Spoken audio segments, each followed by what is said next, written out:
नमस्कार जंटी में स्वागत आपका। मैं हूं योगेंद्र। आप देख रहे हैं खास खबर। खास खबर में हम बात करेंगे राष्ट्रपति चुनाव की। एनडीए उम्मीदवार रामनाथ कोविंद ने नामांकन कर दिया है और मीरा कुमार के मैदान में आने से कहा जा सकता है कि मुकाबला होगा और मुकाबला रोचक ही होता है क्योंकि एनडीए वर्सेस यूपी है। लेकिन चुनाव से पहले किस तरह की हालात बनेंगे, क्या समीकरण रहेंगे, इसको लेकर के हम चर्चा करेंगे। और क्यों नहीं एक रूपता बनी, एक राय बनी कि राष्ट्रपति देश के सर्वोच्च पद संवैधानिक, उसके लिए सबकी इच्छा थी कि निर्विरोध राष्ट्रपति बने तो बहुत अच्छा होगा। और पहली बार नहीं, ऐसा कई बार हुआ भी है।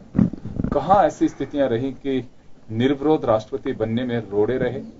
क्या किसी ने कोई बड़प्पन खोया या राजनीतिक दलों में वो अब परंपरा जो है उसे एक बिल्कुल ये कहें कि अपने अहंकार से जोड़ना शुरू कर दिया है? अगर ऐसा है तो मुझे लगता है कि बहुत गलत है। खैर चलिए, बिंदु जो भी होंगे उसमें हम चर्चा करेंगे। फिलहाल हम आपको बताते हैं पूरा एक जन टीवी की जो एक तस्वीर है अपनी ओर से जो बनाई है कि किस तरह से कैसे सिनेरियो होगा, क्या होगा राष्ट्रपति चुनाव में, क्यों ऐसे हालात बने हैं, क्या कहा जा सकता है। सुनिए जरा हमारी इस खबर में।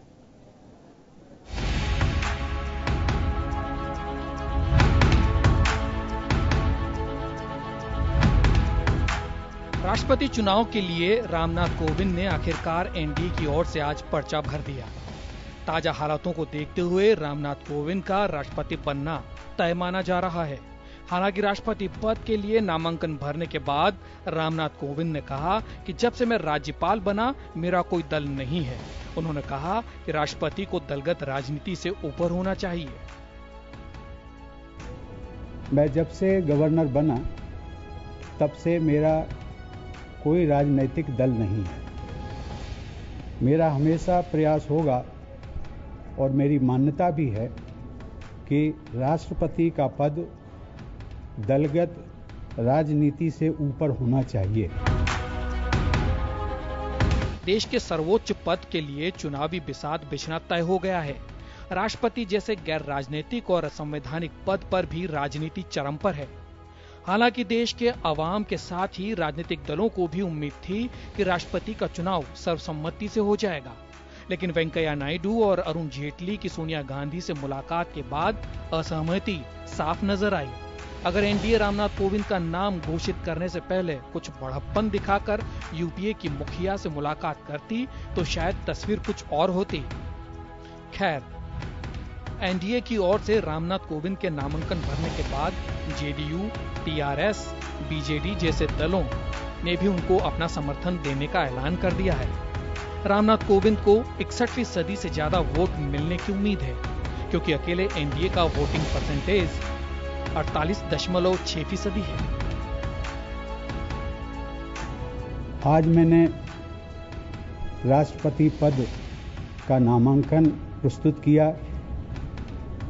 प्रधानमंत्री श्री नरेंद्र मोदी जी के नेतृत्व में एनडीए के सभी घटक दलों ने मेरा समर्थन किया है। इसके अतिरिक्त भी कुछ राजनीतिक दलों ने समर्थन किया है। इन सब के लिए मैं हृदय से आभार व्यक्त करता हूं। उधर राष्ट्रपति चुनाव के लिए बीजेपी की दलित कार्ड का जवाब कांग्रेस ने भी दलित कार्ड से ही दिया है। एनडीए के राष्ट्रपति उम्मीदवार रामनाथ कोविंद के मुकाबले विपक्ष ने पूर्व लोकसभा स्पीकर मीरा कुमार को मैदान में उतारा है। गुरुवार को कांग्रेस की अगुवाई में 17 विपक्षी दलों की बैठक में आम सहमति से मीरा कुमार के नाम पर मुहर लग गई। मीरा कुमार ने राष्ट्रपति चुनाव को विचारधारा की लड़ाई करार दिया है। मुझे अत्यधिक प्रसन्नता है, बहुत ज्यादा खुशी है इस बात की कि विपक्ष एक मत हो गया है उसकी एकता को लेकर के, और यह एकता दर्शाती है कि वो सारी शक्तियां जो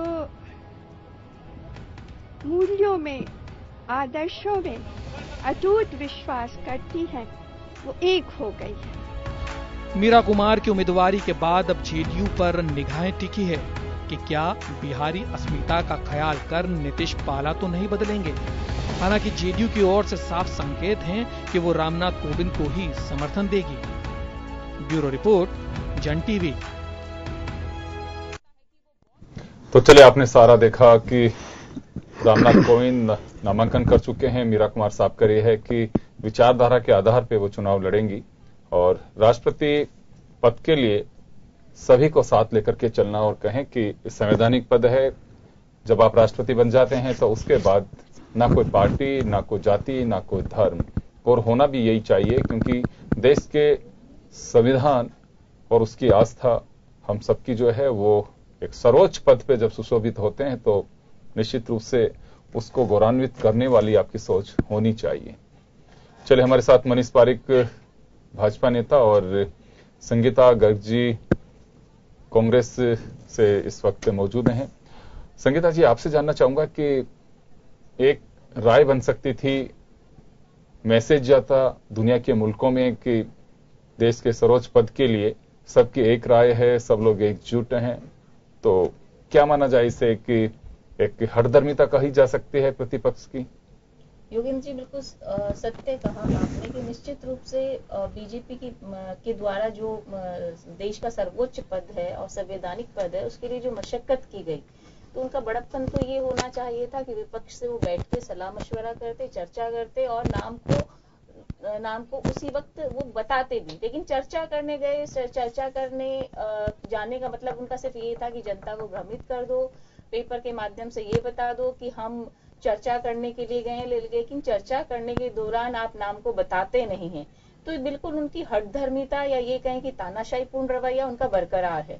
और जिस तरीके से हम पिछले 3 सालों में देख रहे हैं कि किस तरीके से लोकतंत्र की हत्या करने पर ये सरकार उतारू है, और उसी के तहत ये चाहते हैं कि विपक्ष की भूमिका ही ना हो। तो लोकतंत्र में विपक्ष का होना बहुत ही जरूरी होता है। और विपक्ष जो ये राष्ट्रपति पद है, इसमें विपक्ष को साथ लेकर चलते और एक आम सहमति से अगर किसी नाम को बताते कि हम इसको बनाना चाह रहे हैं, तो हो सकता है विपक्ष अपनी राय उसमें सहमति दे देता। और विपक्ष तो चाहता भी था कि अगर हम आम सहमति से अगर राष्ट्रपति पद का चुनाव करते हैं तो जनता में भी एक मैसेज जाएगा कि राष्ट्रपति पद का चुनाव आम सहमति से हुआ। लेकिन विपक्ष ऐसा चाहता ही नहीं है कि सत्ता पक्ष ऐसा चाहता ही नहीं है कि विपक्ष की कोई भूमिका हो, या सिर्फ ये दिखाने के लिए कि पत्राचार के माध्यम से या मीडिया के माध्यम से कि हम चर्चा करने गए, लेकिन चर्चा अधूरी और ये कहें कि सिर्फ गौण मात्र बनकर रह गई, क्योंकि जब तक आप नाम नहीं बताते हैं तब तक वो चर्चा अधूरी है। और इसी तो आपको लगता है कि कैंडिडेट डिक्लेयर करते या फिर कैंडिडेट को तय करके जाना चाहिए था प्रतिपक्ष के पास में वार्ता के लिए? अगर कैंडिडेट डिक्लेयर करके जाते तो भी बात ये रह सकती थी कि जब प्रत्याशी तय ही कर चुके हैं तो राय क्या बननी है, क्योंकि इसके बाद जैसा देखा गया। तो आपका कहना है कि कैंडिडेट सोच के जाना चाहिए था और उसके बाद चर्चा करते, और अगर एक राय पे किसी एक प्रत्याशी पर अगर कहीं हामी होती तो उसे कैंडिडेट बनाया जाना चाहिए था, आपका ये कहना है। चलिए, मनीष जी मेरे साथ है। मनीष जी, वैसे तो देखिए बहुमत है और पहले से हर कोई ये बात कह रहा है कि राष्ट्रपति एनडीए का तय किया हुआ कैंडिडेट ही बनेगा, क्योंकि आपके और गठबंधन की मैक्सिमम राज्यों में इस वक्त सरकार है, करीब 20 राज्यों में आपकी अपनी सरकार है, तो ये तो तय था कि बनना आप ही लोगों के माध्यम से। लेकिन अगर सहयोग की अपेक्षा अगर आप करते हैं तो उस वक्त बड़प्पन दिखाना होता है, क्योंकि सत्ता पक्ष के खाते में होता है हमेशा फ्लोर मैनेजमेंट, चाहे हाउस की बात तो हो चाहे हाउस के बाहर की बात हो। अगर वास्तव में आपको किसी चीज को सफल बनाना है तो उसमें आप ही को आगे बढ़ना पड़ेगा। प्रतिपक्ष के पास में तो विरोध के अलावा कुछ होता नहीं है, आप लोग भी इस दौर से गुजर चुके हैं। और ये ऐसा नहीं है कि कोई पहली बार ऐसा होता कि अनोखा प्रयोग चलिए सर्वसम्मति से बन चुके हैं। मुझे लगता है कि मैक्सिमम बार हुआ ही सर्वसम्मति से राष्ट्रपति का चुनाव, तो अब की बार भी हो सकता था। विश्लेषकों का यह मानना है कि थोड़ा सा बड़प्पन बीजेपी को दिखाना था या प्रधानमंत्री को दिखाना था, सहमति बन सकती थी।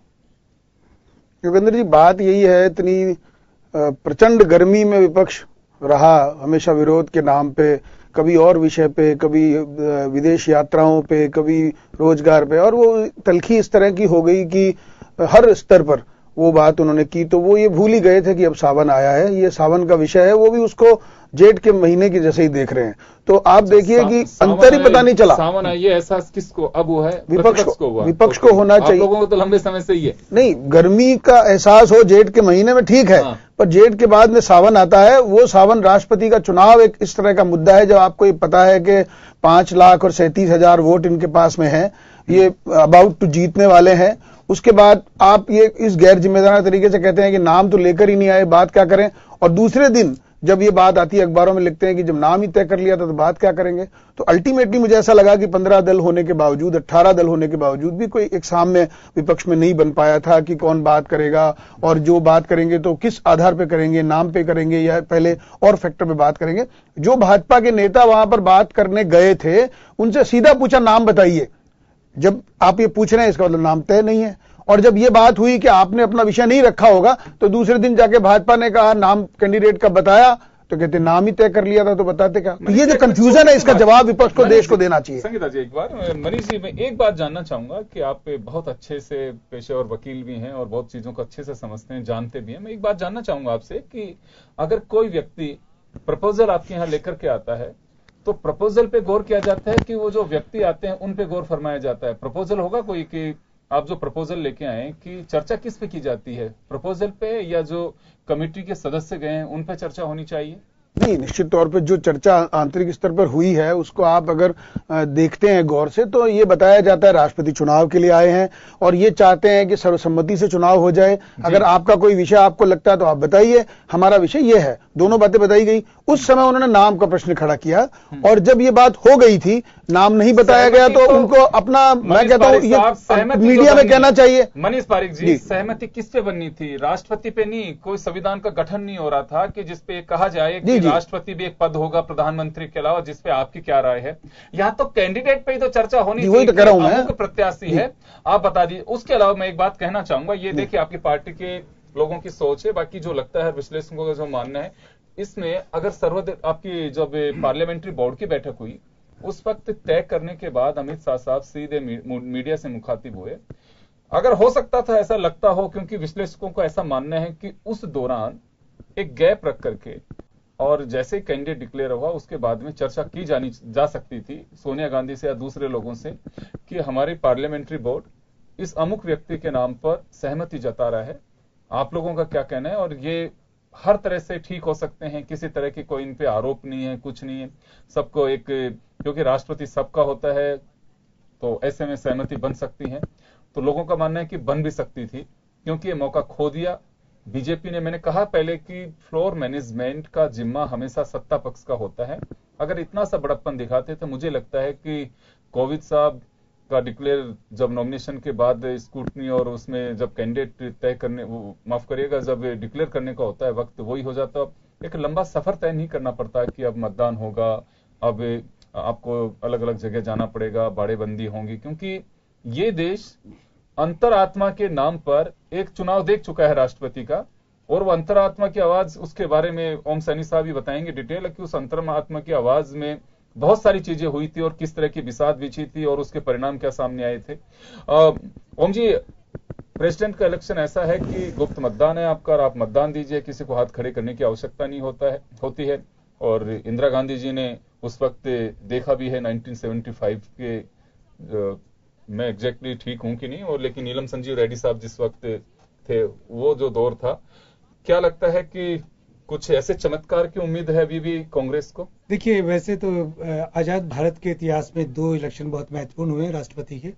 एक तो वीवी गिरी साहब का और दूसरा नीलम संजीव रेड्डी वाला। लेकिन कुल मिलाकर के अभी जो वर्तमान में जो सिलसिला चला है वो अपने आप में बड़ा आश्चर्यजनक है।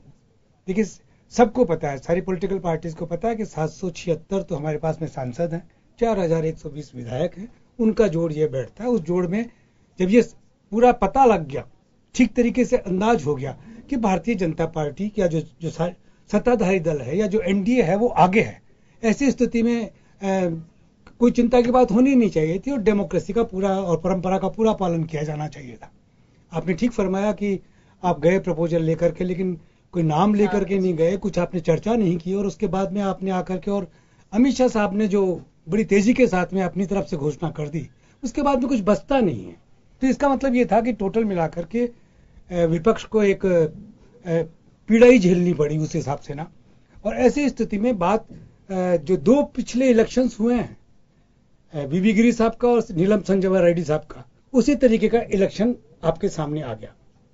वो इस तरीके से आ गया कि अब जो इलेक्शन हो रहा है वो वैचारिक नाइत्तेफाकियों के बल पर जो दो गठबंधन बने हुए हैं, एक एनडीए का गठबंधन, एक यूपीए का गठबंधन, तो विचारधाराओं के हिसाब से सामने है, जिसमें पराजय लगभग तय है, लेकिन अंतरात्मा की आवाज जैसी बात किसी ने कही नहीं है।